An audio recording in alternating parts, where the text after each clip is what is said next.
এই যে guys, hello guys, viewers, Indian যে সমস্ত দাদারা আছেন তাদের জন্য এই যে দুইটা ইলিশ। তো এটা আমাদের বাংলাদেশের পদ্মা নদীর অরিজিনাল ইলিশ। আর অরিজিনাল বুঝবেন কিভাবে, দেখেন এই যে আমাদের মিনি বিড়াল, সে কিন্তু গন্ধে পিচ ছাড়তেছে না।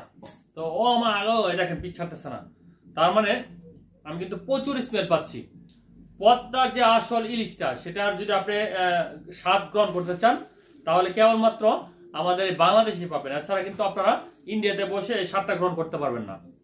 তো এই ইলিশটার ওজন প্রায় 1.5 কেজি এর উপরে হবে, মানে যথেষ্ট পরিমাণে ওজন। তো দুইটা ইলিশের মাছ, দুইটা মাছের দাম নিচ্ছে প্রায় আমাদের এখানে 6,000 টাকার মতো। দেখেন 6,000 টাকার একটু আশেপাশে আর কি। তো এই বড় ইলিশগুলো আসলে এতটাই গ্রহণ করতে, দেখেন দেখেন দেখেন অবস্থাটা দেখেন। এই বেটা দাঁড়া একটু কথা বলতে দে আমার ভিউয়ার্সদের জন্য। তো গাইস, মূলত এই দুটো ইলিশ আমাকে শ্বশুরবাড়ি থেকে পাঠানো হয়েছে। তো যারা দেখা যাচ্ছে এতদিন আমার ভিডিওগুলো দেখছেন এবং কমেন্ট করে দেখেন, আমার শ্বশুরবাড়ির মাল তুই খাইবি আগে। আরে বাবা খাইতেছে কসকস করে। আপনি ইলিশ মাছ অরিজিনাল কিনা সেটা বোঝার কথা বলে দেই। সেটা বুঝতে গেলে আপনাকে বুঝতে হবে, আপনার বাসায় যদি বিড়াল থাকে, সেই বিড়াল দেখবেন আপনার পিছু ছাড়বে না। আর এই দেখেন অবস্থাটা, আর আপনার কিন্তু স্মেলটা আসবে চমৎকার। আর এই যে দেখেন মাছটা, এটা অরিজিনাল। আপনারা যারা দেখতে চান দেখে নিতে পারেন, একেবারে অরিজিনাল, একেবারে পদ্মার টাটকা ইলিশ। এটাই হচ্ছে মূলত এই ইলিশের বৈশিষ্ট্য। তো এই ধরনের ইলিশ আপনারা কিন্তু ইন্ডিয়াতে যারা খান, আমার দাদারা যারা পছন্দ করেন, তারা চলে আসতে পারেন। আমার শ্বশুর বাড়ি পদ্মার পারে হওয়াতে কিন্তু সেখানে ফ্রিতে খেয়ে যেতে পারবেন। দাওয়াত রইল। ওই বেটা আয় দেখো আয়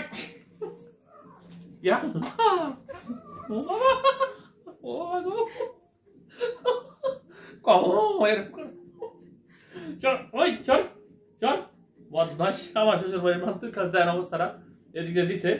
মানে ইলিশ মাছের গ্রান পাইলে বিড়াল কিন্তু একেবারে পাগল হয়ে যায়। তো এই ধরনের ইলিশ আপনারা যদি খাইতে চান তাহলে অবশ্যই পদ্মার পাড়ে যাইতে হবে, মাওয়াঘাটে যাইতে হবে। যারা বাংলাদেশে আসতে চান তারা মাওয়াঘাটে গিয়ে এই ধরনের একদম অরিজিনাল টাটকা ইলিশগুলো খেতে পারবেন। আর আমার মতো হতভাগা গরিব মানুষ কিন্তু এই ইলিশ কিনে খাওয়া সম্ভব না, কারণ এক একটা ইলিশের দাম 2,500 টাকার উপরে। মানে দুইটা ইলিশ 6,000 টাকায় মূলত দিছে। তো মূলত এটা আমার শ্বশুর বাড়ি থেকে পাঠানো হয়েছে। তো যারা দেখা যায় পদ্মার অরিজিনাল ইলিশটা খেতে চান তারা অবশ্যই বাংলাদেশে এসে খেতে হবে।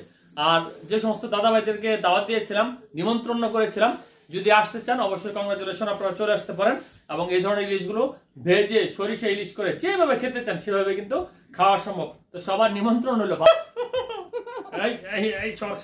গাইস, এই হচ্ছে আমাদের ইলিশ মাছ। এখানে একটা মাছ কাটা হয়েছে, একটা মাছের এতগুলো পিস হয়েছে। তো আপনারা দেখে অবশ্যই বুঝতে পারতেছেন যে কি বড় মাছটা বা কত বড় সাইজ। তো অনেকে আমাকে বলছেন যে শরীয়তপুর বিয়ে করো না, পদ্মার ওই পারে বিয়ে করো না, ওই দিকের মানুষ ভালো না। তো এখন বুঝতেছি যে যদি শরীয়তপুর বিয়ে না করতাম তাহলে এই ধরনের অরিজিনাল যে পদ্মার ইলিশটা সেটা খাওয়ার মনে হয় সৌভাগ্য হতো না। কারণ আমরা যে ইলিশগুলো বাজার থেকে খাই সেগুলো কিন্তু সবসময় আমরা যেটা খাই সেটা স্বাদ লাগে না। আর সবচেয়ে বড় কথা হচ্ছে এরকম ঘ্রাণও কিন্তু পাই না। এই যে ইলিশটার ঘ্রাণ, এই যে ডিমটা আমার কাছে মনে হচ্ছে কাঁচাই খেয়ে ফেলি।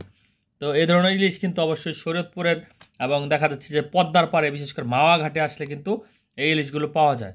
এটা ভেজে তারপর যে একটা মজা করে খাবারটা দিব না।